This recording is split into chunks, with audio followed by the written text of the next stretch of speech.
What's going on, everybody? Hopefully you guys are having a great day today.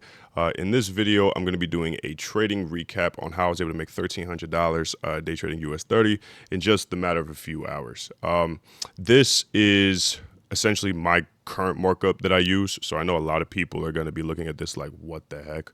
So for the sake of this recap, I'm going to be using a clean chart to be able to emphasize my point. But this was a good trade setup, and this honestly is just, and here you go, right here is a screenshot to show you guys $1,300.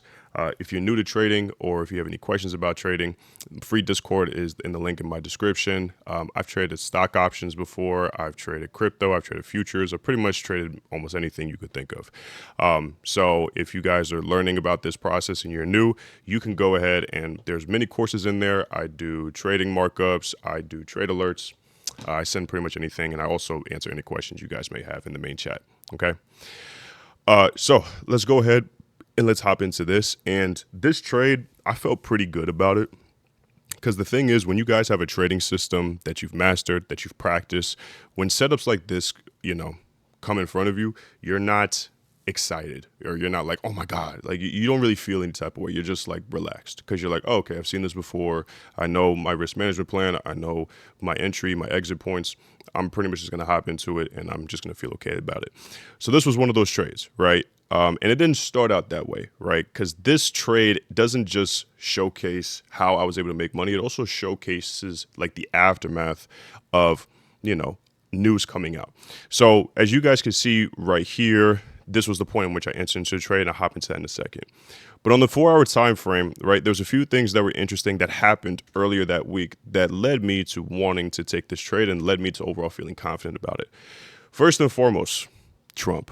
Again, I don't want this to be too political. If you like him, great. If you don't, whatever. You voted. If you like him, you voted for him. Hey, it's up to you. Point being, though, is that when he talked about the tariffs that he was releasing on China, and adding an 100% tariff on it. This happened in the markets. You're looking at a 3% decline in the matter of a day, right? And it's roughly around 1,000 pips, which for anybody who trades the US 30 or the Dow Jones, that's a lot of money. And so when I saw this happen, the first thing I saw to my mind was this huge gap left in the market. Now, not a hidden rule per se, but something to consider is that whenever you see the markets have a huge gap right here, like you can see market closed here and then it opened back up here on Sunday evening. So Friday, markets closed here, Sunday, it opened here. Whenever you see these gaps on the Dow Jones, the market tends to fill that gap with bodies of candles, meaning the market will then kind of sell off. So in this case, the gap was up. The market's going to sell off with bodies of candles to be able to make up for that imbalance in the market, okay? And when you have an imbalance like this, equating to around, 500 pips, that's a large imbalance in the market. So I knew that later on in the week or at some point in time, that the market was going to sell off to be able to fill that imbalance. So that was the first thing. Second thing, as always, are these huge wicks, right? And again, these kind of tidbits are primarily for Dow Jones. I'm not saying that this is the same thing for gold. I'm not saying it's the same thing for currency pairs. I'm specifically just talking about the Dow Jones. And the Dow Jones, whenever you see huge wicks like this, there are also imbalances. That's liquidity being left in the market that also has to get grabbed, okay? So if the wick is on the downside, market's going to have to sell down to be able to collect it. If it's on the upside, market's going to sell up to be able to collect that. I'm not saying these are confirmations a part of your trading strategy. They can be if it works for you. I'm just saying that these are things to look out for. So on Monday, huge gap. Tuesday so on Monday, the market, continues to buy up. Around Tuesday, the market continues to sell back off, leaves this huge gap. It leaves this huge wick, doesn't fill this gap anymore. So in my mind, I'm like, okay, I'm just being patient and I'm waiting for the right moment to be able to go ahead and sell so that way all of this can get filled. And essentially that moment happened Thursday-ish, Friday-ish, okay? So if we go ahead and press play, the first thing that I do in my strategies, I do a top-down analysis. 4-hour time frame, I mark up trend. We're still in a bearish momentum, so any decision that I'm making is going to be, with a sell side bias, right? I have a bearish bias for the most part. All my decisions are sells.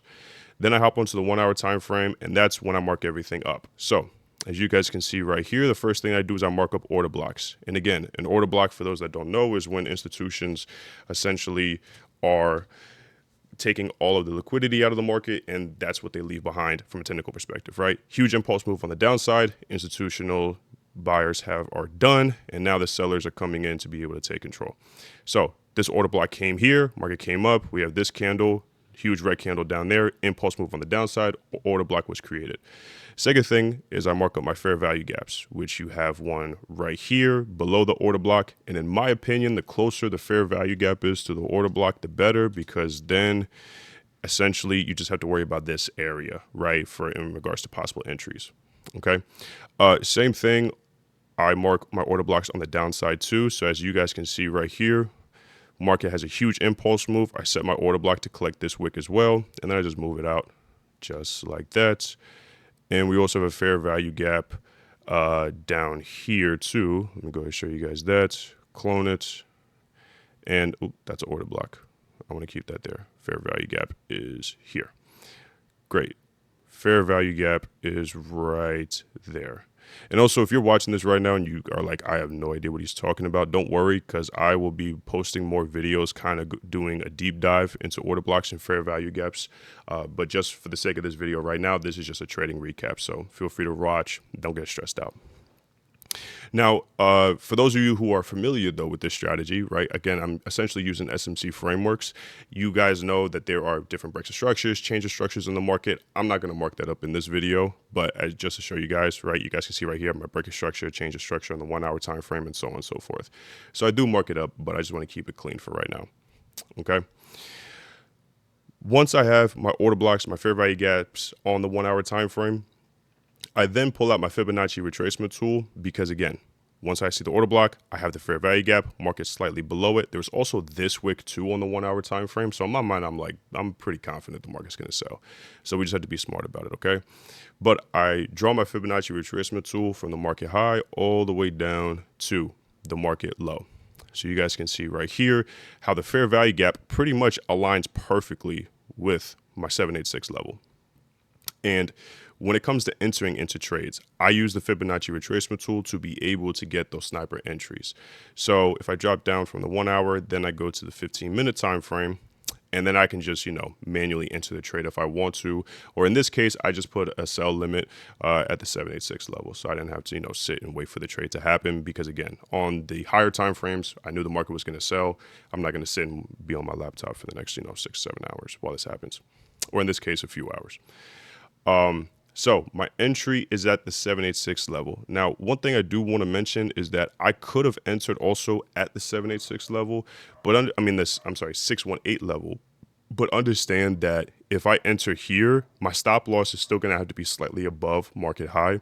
So this goes from a 3-to-1 trade setup. And then like if your stop loss is down here, for example, and let's say you take profits all the way down here, you guys can see how it's a 1-to-1.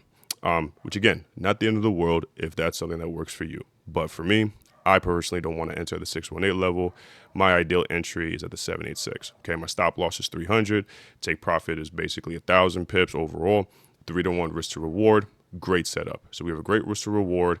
Now at this point, what we're doing is I put in the sell limit because I was pretty confident with it fits within my system. And even if the trade didn't go the way I wanted to, my stop loss was below my risk management. So in my mind, I was like, I have no problem, entering into this trade.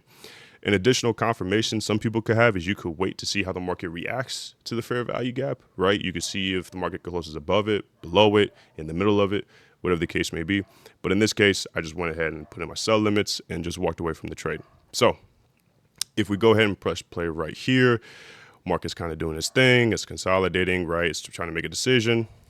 Right here is when we get entered, okay? So 6:15 in the morning on Thursday, that's where we enter into the market. We go ahead and press play, and you can see right here at around 11:45. Okay, so just within a few hours, this move happened. Now, when I entered into this trade, I had two positions. My first position is to take profit 1, which got hit in a few hours. Second position was essentially my runner, meaning if the market continues to sell off, all I'm doing is just trailing my stop loss so I can make this as big of a win as possible while the opportunity is here. Okay. So we have all of this down. I go ahead and press play. Market is still going. Market's still going. It's kind of consolidating at the 1 hour fair value gap on the downside.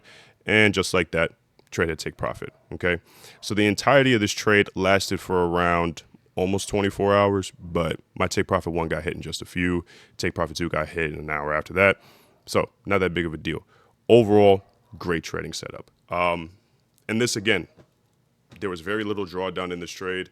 It hit all my confirmations because of the news that had came out earlier that week. I could tell that the markets were going to have to, again, correct themselves, right? Because again, there's a huge gap that we saw earlier. So that had to get filled. There was a huge wick that had to get filled. On the 1 hour time frame, even, in the middle of this trade, that had to get filled. So there were just so many indicators leading up to just it was just a matter of time. Rather than an if it's going to happen, it's more of a when. And that's usually how you want to come into your trades. You don't want to have to guess, well, if, I don't know. It's like, no. Yeah, you're pretty confident. So this is one of those instances, okay? But yeah, this essentially was a trading recap. Hopefully that made sense. Hopefully you guys gained some knowledge from this. Again, if you're a beginner, no worries. I'll be posting a lot more YouTube videos kind of going over order blocks, fair value gaps, liquidity sweeps, volatility, timing when it comes to trading US30, if that's something you want to do, or other securities or commodities. Just be on the lookout. Make sure you subscribe to my channel and turn your notification bell on so that way whenever I drop something, you're first to hear about it, okay? And as always, hopefully you guys were able to get some knowledge from this. I have a free Discord community. I have nothing to sell you. So you can watch courses. You can interact with everybody in there. You can just learn absolutely for free. But aside from that, hope you guys have a great rest of your day, and I'll see you in the next one.